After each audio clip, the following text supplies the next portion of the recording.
চুরি হয়ে গেল মাছ বাজারের সব নামি দামি মাছ।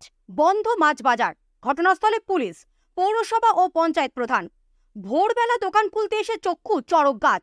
নববর্ষের বাজার ধরতে মজুদ রাখা ছিল ইলিশ, পাবদা, চিংড়ি, বোয়াল সহ নামি দামি মাছ। পয়লা বৈশাখ উপলক্ষে গলদা চিংড়ি, কাতলা মাছ, ইলিশ মাছ, এগুলো আমাদের সেই দামি মাছগুলোই নিয়েছে এবং আমার সকালবেলা পুলিশ প্রশাসনের লোকজন ওনারা এসেছিলেন, দেখে গেছেন বিষয়টা। কম দামের মাছ রয়েছে ছড়িয়ে ছিটিয়ে।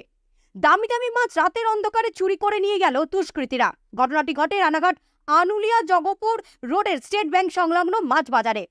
ইলিশ মাছ, রুই মাছ আর চিংড়ি মাছ, ভালো মাছগুলোই নিয়েছে, আর কুমা মাছগুলো ফেলে ছিটিয়ে ছুঁয়ে গেছে। সবার মাছটা নিল, ফটিত হয়েছে। মাছ চুরি হলে ইলিশ মাছ 1000-1200 টাকা কেজি। পুলিশ এসেছিল সকালে।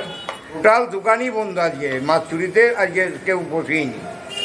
আনুলিয়ার প্রায় 60 জন মৎস্য ব্যবসায়ী এই বাজারে মাছ বিক্রি করেন। পয়লা বৈশাখ উপলক্ষে মজুদ ছিল এই মাছ। অভিযোগ, রাতের অন্ধকারে কে বা কারা অমানবিকভাবে প্রায় সমস্ত মাছ চুরি করে নিয়ে গেছে। তছনছ করে দিয়ে ছড়িয়ে ছিটিয়ে রেখে গেছে কম দামি মাছ।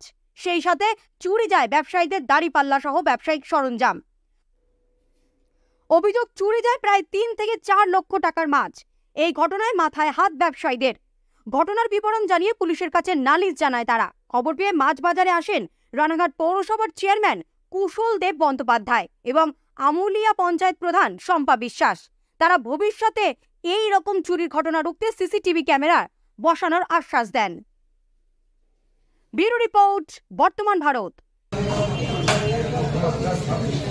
প্রত্যেক বছর কম বেশি আমরা পয়লা বৈশাখের দিন সকালবেলা ভালো বেচাকেনা করি, সেই উদ্দেশ্যেই আমাদের এই মাছগুলো নেওয়া ছিল। দামি দামি মাছ ছিল, প্রায় 60 জন মাছ ব্যবসায়ী রয়েছে আমরা। মানে 3 থেকে 4 লক্ষ টাকার মাছ গেছে।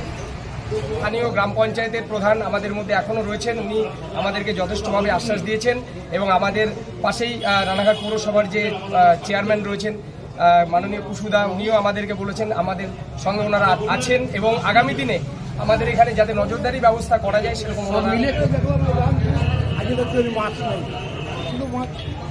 এই জনবহুল বাজারে গতকাল রাত্রিবেলায় মাছ ব্যবসায়ীদের ওপর একটা রক্ষণজনক হামলা হয়েছে। কারণ এখানকার মাছ ব্যবসায়ীদের প্রচুর টাকার মাছ নিয়ে গেছে, মাছ ছড়িয়ে ছিটিয়ে এদের সমস্ত তছনছ করেছে। আগামীকাল পয়লা বৈশাখ, সেই উপলক্ষে এদের কয়েক লাখ টাকার মাছ ছিল। তাদের ওপর এই অত্যাচারের আমরা তীব্র প্রতিবাদ করছি। পঞ্চায়েত প্রধান এখানে আছে, আমরাও আছি। আমরা এখানকার স্থানীয় যে ক্লাবের উদ্যোগে বাজারটা বসে তাদের সঙ্গে কথা বলেছি। ইমিডিয়েট ওরা সিসিটিভির বন্দোবস্ত এবং এখানে পাহারাদারের স্থায়ী ব্যবস্থা করবে বলে কথা দিয়েছে আমাদেরকে। আমরা চাইছি পুলিশ প্রশাসন এটার একটা যথাযথ তদন্ত করে অবিলম্বে দোষীদের গ্রেপ্তার। প্রাথমিকভাবে আমার মনে হয় চুরি একদম। এর সঙ্গে কথা বলে আমি যেটা বুঝেছি, প্রায় 1,00,000 টাকার মাছ ছেড়ে নিয়ে গেছে এবং প্রচুর টাকার ক্ষতি করেছে। ব্যবসায়ীরা এখানে যারা মাছ বিক্রেতা ছিলেন তাদের অনেক টাকার জিনিস তছনছ করা হয়েছিল, ছড়ানো ছিটানো ছিল মাছগুলো এবং দামি মাছগুলো নিয়ে যাওয়া হয়েছে। এই ঘটনাটার আমরা তীব্র প্রতিবাদ জানাই। যেহেতু দিন আনি দিন খায় যারা গরিব মানুষ, ব্যবসায়ী সমিতি যারা আছেন, তারা কালকে একটা বাজার ছিল যেটা পয়লা বৈশাখের বাজার, তাদের একটা বহুদিনের আশা, বছরের একটা প্রথম দিনে তাদের এরকম হওয়াটা আমি খুব মর্মান্তিকভাবে। সিসিটিভি ক্যামেরার একটা ব্যবস্থা করানো যায় এখানে, যেহেতু সিসিটিভি ক্যামেরা নেই। আর থানার দ্বারস্থ হওয়ার জন্য থানা থেকে তো প্রশাসন থেকে